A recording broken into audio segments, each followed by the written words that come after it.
We have breaking news out of the NFL where the Ravens have released kicker Justin Tucker.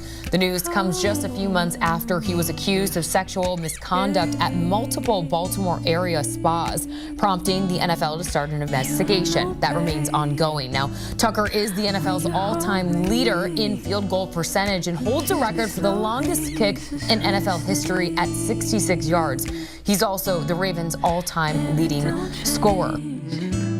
If I had it my way. You guys smell it? It smells like Up Dog. What's up, dog? Nothing much, man. So, yeah. You're the coffee that I made in the morning. You're my sunshine in the rain when it's pouring. Won't you give yourself to me? Give it all. What do you want to know? What are we doing on the plane right back home? I heard Lamar's leaving us in high knees right before the clock. Let's fly. Beautiful you.